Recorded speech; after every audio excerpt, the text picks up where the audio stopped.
Irish Breakdown Nation, Notre Dame Nation in the country, across the globe. Welcome back to another edition of the Irish Breakdown podcast. We will be previewing today the reasons why we believe that Notre Dame has a good shot at winning this game. We're also going to talk about areas of concern and why they will win the game. That's what we're going to discuss. So why they will win. 5 reasons they will win. And we're also going to talk about some areas of concern. If we don't get the outcome that we want, we're going to give our reasons as to why. We're going to talk through some game wreckers after that on the offensive and defensive side of the ball. But again, Brian, we're 4 days out from Notre Dame playing for the national championship. It's something that I haven't gotten to say since 2012, and I was 15, and I was still a freshman in high school the last time that this happened. So the prep all week has been really, really exciting. And I'm ready to look, man, I'm at the point in the week where I'm kind of just ready to watch the game. Mm-hmm. You know what I mean? And it's tough. We still have the entire weekend to go. We're going to be cranking out good content along the way. I'll be honest with you, Trev. I'm kind of happy the game is still 4 days away because I have a lot of written content I wanted to get out that I haven't gotten out because when I'm not doing a show, I'm basically curled up in the fetal position with how sick I've been the last couple of days or breaking down film. So I'm hoping that over the next couple of days, I'll be able to get a lot of that content out, and there's still some videos I want to do, but hey, man, we're here. We're doing it. 4 days today. Friday, still Saturday, pod Sunday. like champions. Yes, sir. Still pod like champions. No doubt. So I'm fired up about it. And it's just a great game between two great teams. And of course, the week where I'm sick, I get a bunch of people asking me to come on their shows and different things. And I'm like, all right, man, I'll do it. But man, I'm not loving it. But I'm excited about it. I'm excited what we're going to talk about today. And I'm excited about we're going to have Bice a hole tomorrow. Going to do our Keys to Victory and prediction show on Saturday. We're going to have a little pregame on Monday. And then, of course, the post-game show. So, man, still so much to do. But we're getting closer and closer and closer. Love it. I'm ready to jump into everything that we're going to talk about today, Brian. But with all the awesome things that we're going to talk about today, something caught your and I's attention yesterday during the Notre Dame players press conference after they got done with practice. And there was a question asked of Notre Dame's QB1 at the tail end of his segment that got us pretty fired up. And from the sounds of what we've seen on the boards and what we're seeing in the chat about, tired of the disrespect and ready to get on this stage and prove that Notre Dame is here because they're a good football team. There was a question that got us pretty riled up yesterday, Brian. Yeah, what better way to kick things off than to basically crush Dennis Dodd? That's basically what we're going to do to start this show. So I'm sitting there last night, Trev, and I'm getting ready to hop in a shower, and I had just texted you the video of the players, and, I'm getting ready to listen to it while I'm showering because, he's got to multitask, and I'm listening to it, and I hear his question, and I'm like, hold on a second. So dry my hand off my finger so I could, scroll back. And I'm like, he did just say what the heck I just think that he said. It was one of the dumbest things I've ever heard. I'm going to literally read it, Trevor. And then we're going to have some things to say. We're going to have some words to say. This is what Dennis Dodd asked Riley Leonard on a Wednesday, meaning you had Friday, because the game was on Thursday, means you had Friday, Saturday, Sunday, Monday, Tuesday, and then half a day on Wednesday to prepare yourself to ask these questions. And this is what you came up with. This guy, he says, also real quick, I wondered, and I don't want to make this into a cliche, but I wondered if you thought about all the things that had to go right or did go right to get here. You lose a starting defensive lineman, I think, in the first game against Indiana. You're down 10-0, and Angeli comes in and gets a field goal, and that sparks everything. I watched Jaden's catch against Penn State, and he comes off the line, and the corner falls down like he's being tasered, and he didn't give him a move. Then he gives the safety a move. It looked like a rec league basketball game head fake. Not to say you guys were fortunate, but just along the way, the things that had to happen for you guys to get here, have you considered that? The look on Riley Leonard's face And I got to say, Trev, you and I talked about this. What a classy young man that Riley Leonard is at his age, early 20s, getting ready to play. He could have looked at that guy, and I would have applauded him if he'd have been like, I didn't watch the same game you did. I haven't followed the team. Same. I don't know what film you've seen, but that's a bad take. It was one of the dumbest things I've ever heard of. All the things that have had to go right to get here. Well, first of all, let's address the great Jaden Greathouse comment, the ignorance behind that comment, because I don't normally call out like national reporters by name, but I did this time because he's just it's an embarrassment. It's an embarrassment. And he's an embarrassment. And he just is. It's like, you're supposed to be a journalist. I don't claim to be a journalist. I've never said I'm a journalist. I'm an analyst, right? That's what I do. I'm a business owner. I'm not a journalist. I've never claimed to be a journalist. But as someone who's that, we do break news. We report on things. And it's like, good Lord, this is what journalists do. This is what is supposedly a national journalist at a prominent place. This is your question.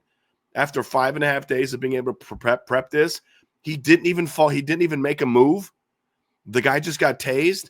So, of course, I had to put a video out of Jaden Greathouse making a pretty nasty move off the line and the guy falling down. It is so ignorant. I mean, and I mean that in the traditional sense of the word. Just absolutely ignorant, Trevor, to come on to a press conference for the University of Notre Dame when they're about to play Ohio State and ask a question. And again, I'm using the textbook definition of ignorant, not as an insult like you're a dummy, but lacking knowledge or awareness in general, uneducated or unsophisticated, right? Lacking knowledge or information or awareness of a particular thing, discourteous or rude. It literally all of those different definitions of ignorant were applicable last night. The disrespect that you showed Riley Leonard and Notre Dame by phrasing the question that way, combined with your absolute utter lack of knowledge and ignorance about this football team and how they got here, is a joke. It's a freaking joke. You should be ashamed of yourself that you actually asked that question and made those comments. Notre Dame just kind of, during this 14-1 run, that they won 12 games by double digits and have literally until the Orange Bowl had not trailed in the fourth quarter or even been tied in the fourth quarter of a game since September 7th. Everything went right for Notre Dame. To sit there and say he didn't make a move, it's like angels. And like, I was talking to somebody who also was on the Notre Dame beat yesterday, and we were talking about that. And he's like, you're going to act like, after looking at his team, like this is some sort of angels in the outfield situation. You know what I mean? We're like, there's some, angel who's a Notre Dame fan. It's like tripping Penn State players at the line of scrimmage to help Notre Dame get to, you know what I'm saying? Like, what are you talking about? Let's not forget the fact that when that play happened, Notre Dame had 2 starting offensive linemen at the game sitting on the sidelines with injuries. Notre Dame's starting X receiver was sitting on the sideline with an injury. Are we gonna talk about that?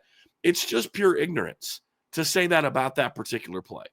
But then to have the audacity to talk about, not to say you guys were fortunate, but just along the way, all the things that had to happen for you guys to get here, like dominating every team you played until Penn State, all the things that had to go right, as if like Jaden Harrison's kick return was a play that like was somehow some sort of fluky play where a Georgia guy hit Harrison and the ball goes up in the air and a Notre Dame guy recovers it and runs in for a touchdown.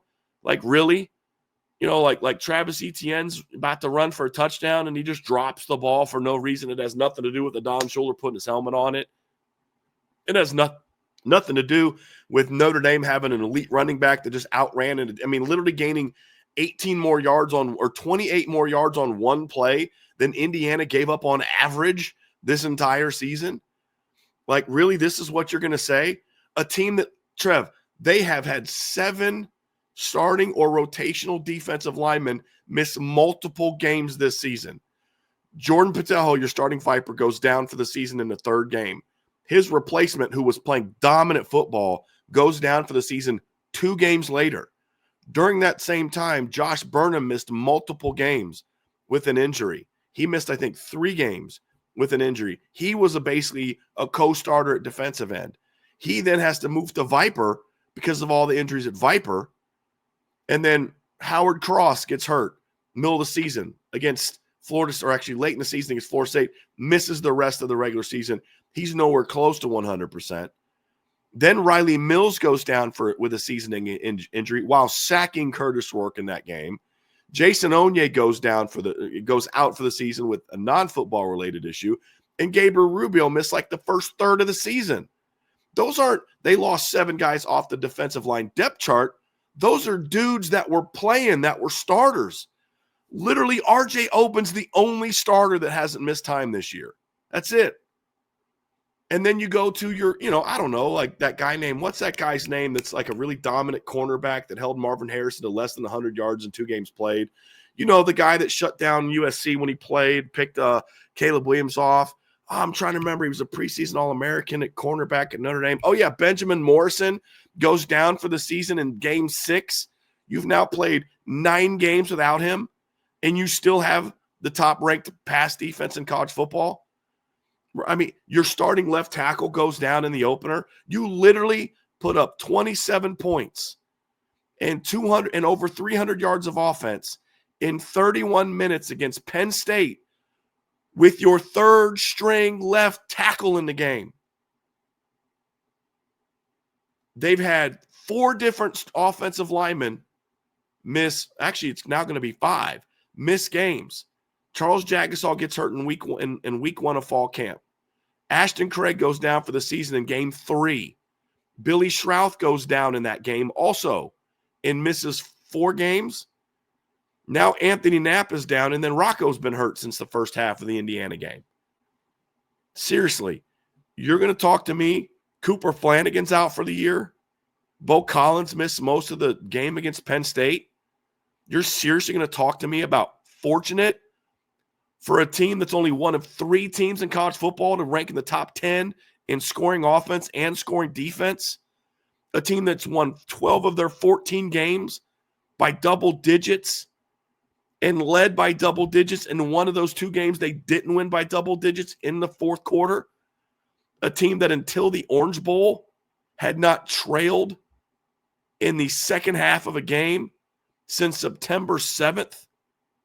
You're going to go out there in your big moment to ask the starting quarterback at Notre Dame on the verge of a national championship how this team is fortunate to get here.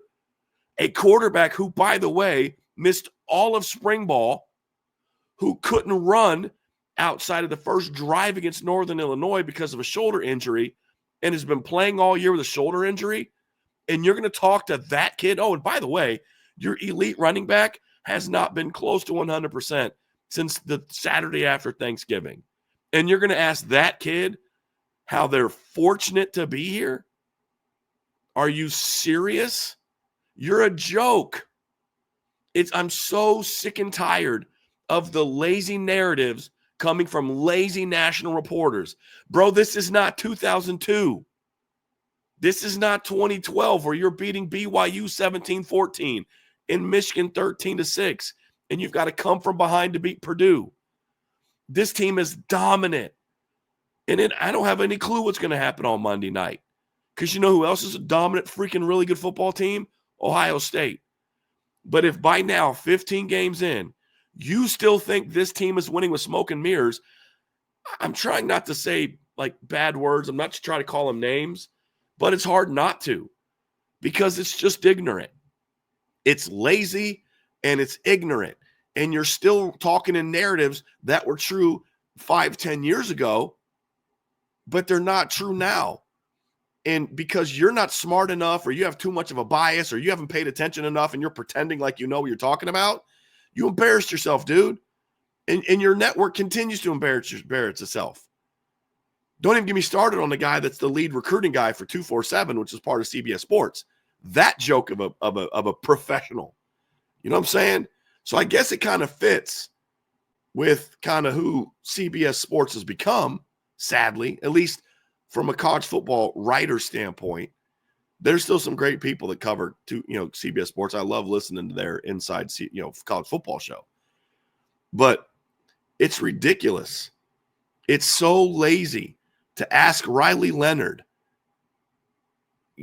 He called the disrespect. He said Jaden Greathouse's move on the safety looked like a rec league basketball move. Game head fake. Are you effing kidding me? So I guess Allen Iverson made a career off of guys getting tased from, the Angels in the outfield. Like, it was such a disrespectful comment to make. Like, this clown goes out there and asks Riley Leonard that question. Not to say you guys are fortunate. You literally just said it, you idiot. But just go along, just along the way, the things that had to happen for you guys to get here. Have you considered that? Yeah, you know what I've considered? This is a really well-coached football team with a lot of dudes that are going to be playing in the National Football League and are going to be dudes in the National Football League that has allowed them to overcome injury after injury after injury after injury, because this is an incredibly loaded football team. Notre Dame plays Clemson in 2018, and they have their first significant defensive injury of the season, and Clemson just rips them apart because the difference between their starters and their backups. And by the way, in defense of Dante Vaughn, he was only playing because he had to play. They had nobody else. He was also injured with a back injury, but he had to play. But now this team loses Benjamin Morrison, and they put a dude that becomes the Football Writers Association of America Defensive Freshman of the Year. Second time in 3 years, by the way, that Notre Dame has had a cornerback on the Freshman All-America squad. So, Trevor, it is embarrassing to see this. It's embarrassing and this has nothing to do with Ohio State. This has nothing to do with saying Notre Dame's going to go kill Ohio State on Monday night. This is to simply say, if you still don't know what this team is, you're the problem. Not Notre Dame, not Marcus Stream, not this team. You're the problem. Your laziness is the problem. Your ignorance is the problem. Your bias is the problem. Your unprofessionalism is the problem. That's the problem. And if you want to come at me, at Coach D178, you can find me there. Brian at irishbreakdown.com. You can find me there. If you want to come at me, feel free to come at me, because I'm tired of this. It's disrespectful to this team, and it's also disrespectful to the profession, because there are real journalists out there trying to do their job and do a great job. And I grew up watching, reading those people. I grew up reading Lou Samoji and Tim Priester, true professionals. And I got to listen to this clown. You know what I mean? You're an embarrassment. That was an embarrassing, disrespectful question of a team that's 14-1 and has played dominant football all year. And to say rec league, basketball league head move, you're a joke. You're a joke. So, Dennis Dodd, you should be ashamed of yourself, dude. And I'm going to call you out. I don't normally do that, but I'm going to call you out because that was embarrassing. It's a joke. So that's how I want to start today's show, Trev, is to call that crap out, because and again, shout out to Riley Leonard, because the way he handled that was total class. I would not, even at my age now, as you can see, I don't handle it the professional manner that Riley Leonard did. And I often wonder, did this guy really just say that? Did he really just ask me that question? But he handled it like you would expect Riley Leonard to handle it, with class and professionalism. But I'm going to say what he hopefully wanted to say. But if he didn't, I'm going to say what needs to be said, because you're a joke. We call out players in the media when they do something wrong. When we do say stupid things, we should get called out for it. And so that's what I'm doing. But the Notre Dame coaches and players have too much class, too much respect, and they're too focused on things way more important than Dennis Dodd to do that. So I got your back. I'll handle the small business. And that's what he is.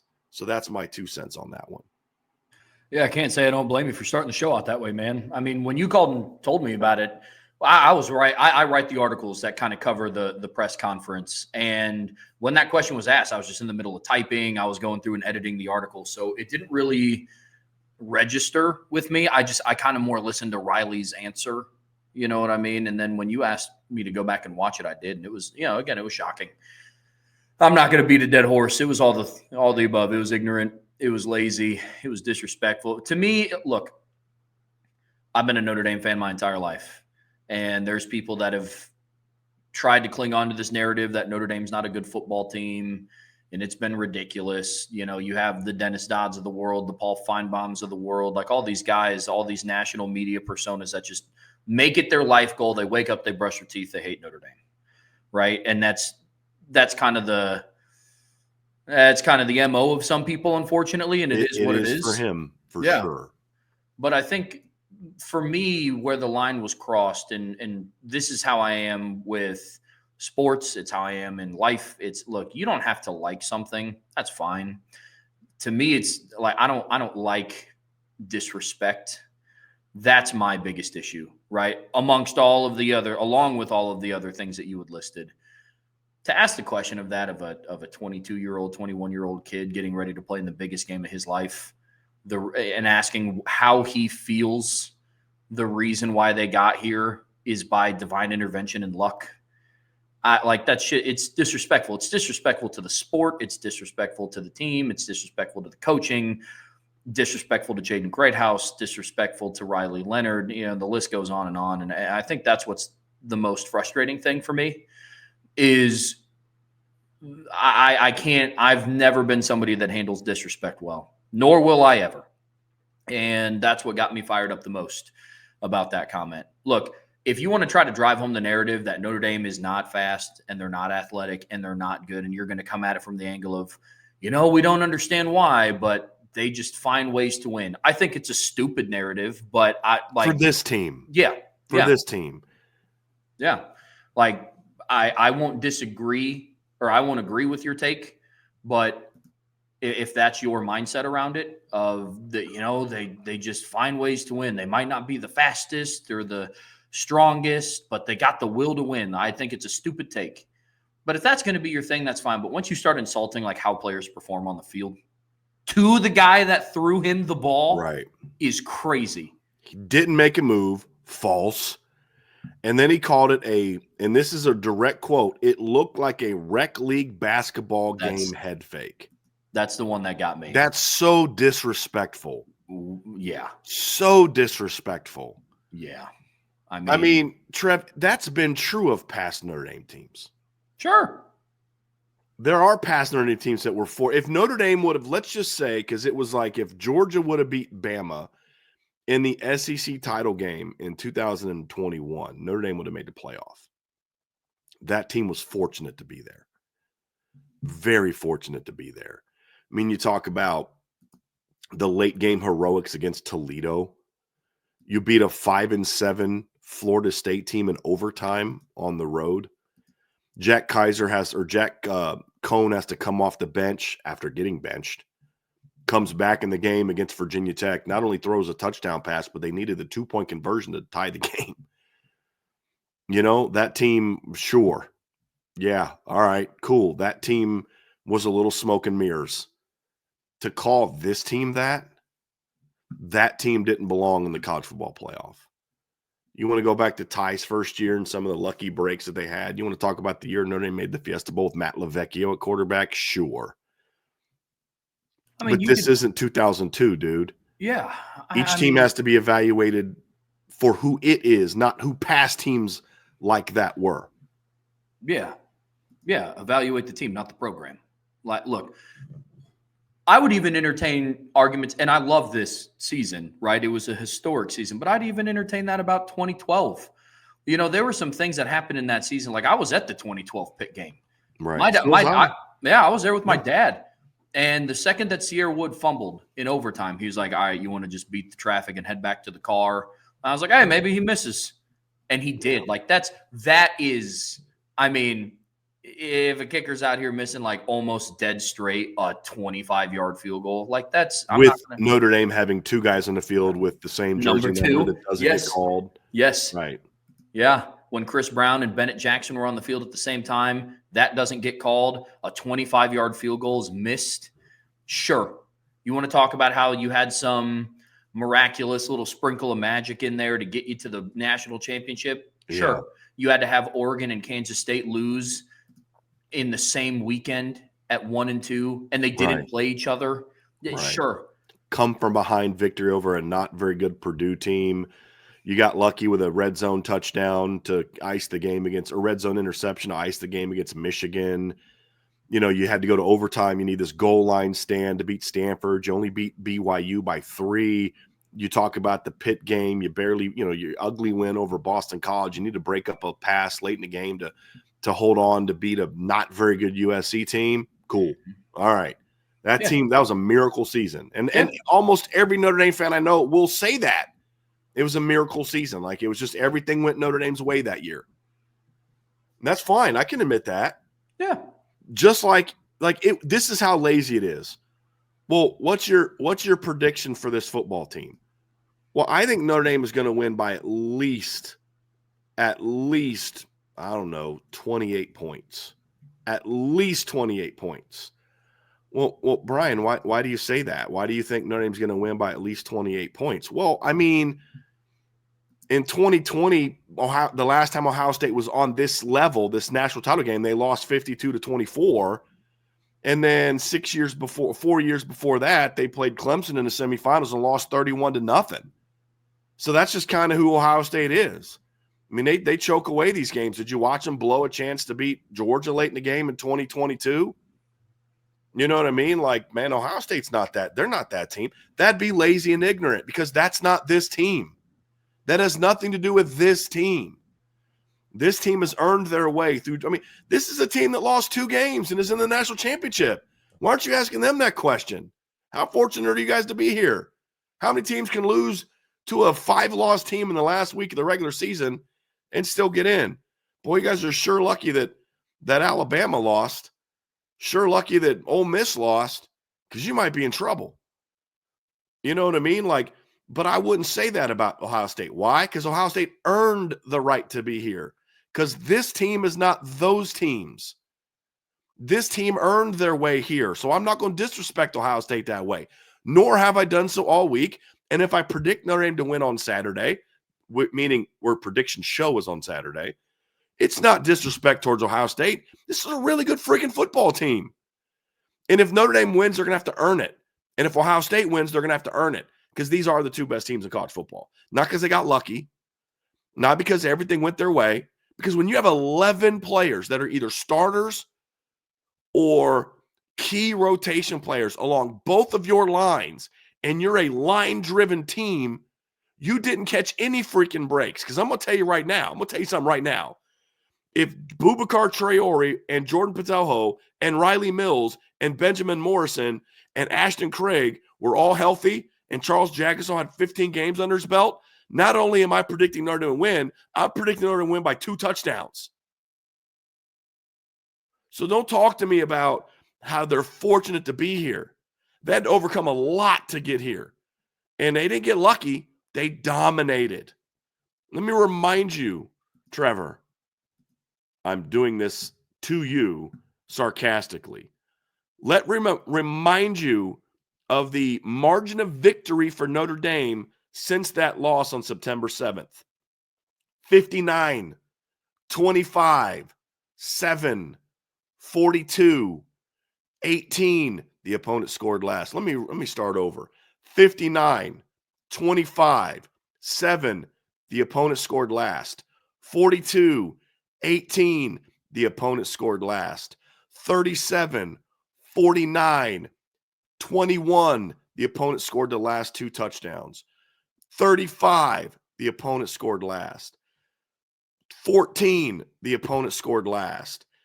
10, the opponent scored the last 14 points. 13 and 3 in the Orange Bowl against the number 5 team in the country.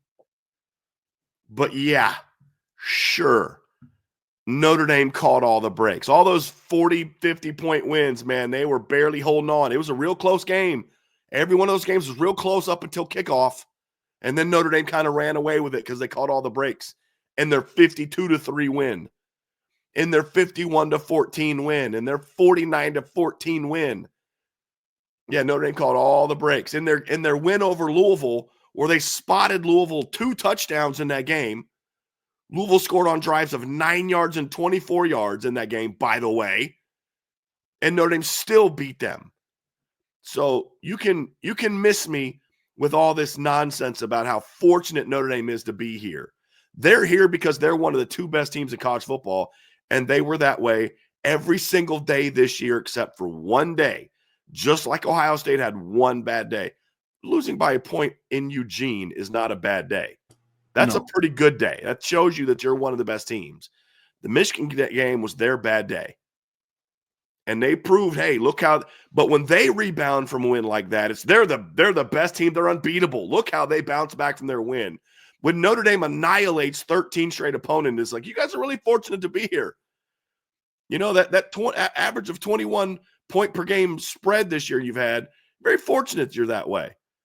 So, you know, it's ridiculous. Absolutely ridiculous. That's frustrating, man. I mean, it is. Like, not enough people are even talking about what Notre Dame's done in the postseason.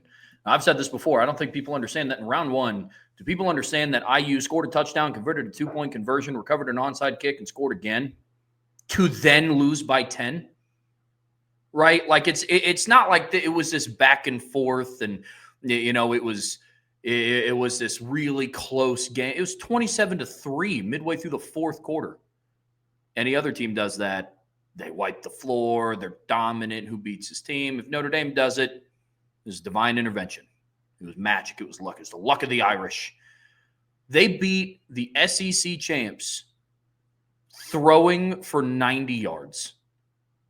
And you can miss me with the whole, well, they got a kick return. Yeah, that didn't plague Ohio State. You got to earn that. A punt return for a touchdown. Right. You got to freaking earn that, Trevor. It's not like it accidentally happened. That's what I'm saying. Look, teams like Ohio State, and this isn't a shot at Ohio State, but teams like Ohio State win that way. They win by their defense being great and giving their offense short fields. They win by scoring on special teams. When they do it, they're a gritty team that finds different ways to win and win convincingly. Notre Dame does it, and it's magic. There's a magic wand looking over this team, and Touchdown Jesus just follows them to every single football game that they play to just make sure a little sprinkle of the luck of the Irish gets in. Now, that's the narrative that I'm tired of, if I'm being honest. And spoiler alert here, guys, it's going to happen too if Notre Dame wins a national championship. It's already starting, right? Ohio State plays two different kinds of games. They play really well and they play really crappy. Let's start setting the narrative right now that if Notre Dame wins, it's because Ohio State played really bad and they played their worst game of the year since Michigan. And you're going to hear all of it, and it's all BS. But I think that's the most frustrating thing for me is why is it that when most teams in the country do well and make postseason runs and win New Year's Six bowls, it is, man, who beats this team? And, I could go on and on and on about it for days. But point being taken, Dennis Dodd's question was horrible. It was disrespectful. That's the thing that I can't stand. And look, I'm not here to, Brian, I told you this on the phone last night. I'm not a journalist. The extent of my experience with journalism, writing articles, doing this kind of thing began the first article that I wrote for Irish Breakdown. Mm-hmm. I worked in sales before this, but I am under the impression that no matter what background that you come from, no matter what profession you come from, I feel like respect is something that's pretty mutual. And I don't have a tolerance for disrespect in any field that you work in. And for somebody that's been doing it this long, give me a break, dude. Give me a break. It's so bad. Oh, it is, Trev. It really is. Apparently somebody in the chat doesn't get sarcasm. Because the whole point about saying Notre Dame was going to win by at least 28, that was sarcasm, pointing out that we've seen Ohio State play poorly on this stage, but nobody talks about that the way that they always throw Notre Dame's past failures in their face. Ohio State's past failures should not be thrown in their face. That's the point, because that's not this team. This team does not lose to Alabama by 28 in 2020. I'm not saying they would have beat Alabama in 2020, but I'm saying this defense would not have given up 52 points to Alabama. I can promise you that. This team doesn't get beat by 2016, Clemson 31-0. I'm not saying they would have won, but they don't lose 31-0. It's irrelevant. But with Notre Dame, it's like, let's throw all the stuff that's happened in the past that has nothing to do with this team in there and continue to repeat the same lazy narratives that have nothing to do with this team.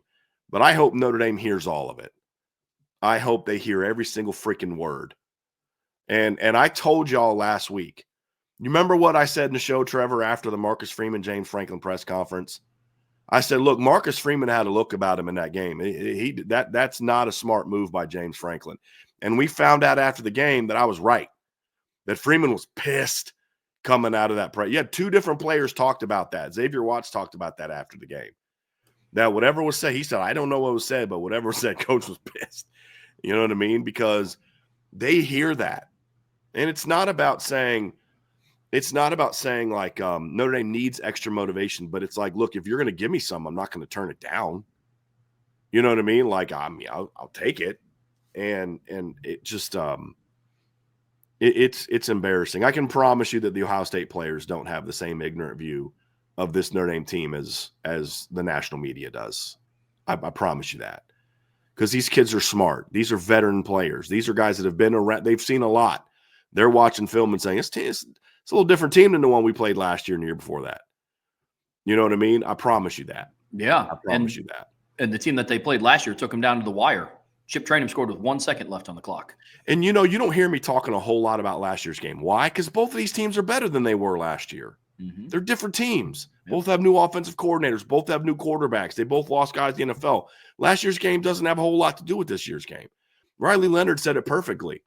He said, if you need to focus on last year's game to get motivated for this game, there's a problem, right? This is not the same Notre Dame team as last year. It's not the same Ohio State team as last year.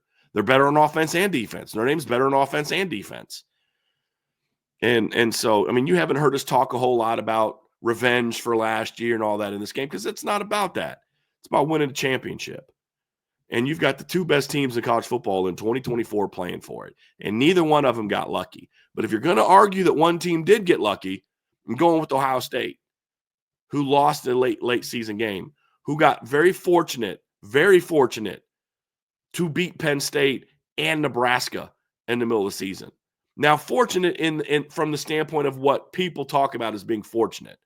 Penn State throwing an interception in the end zone late in the first half to take away a touchdown.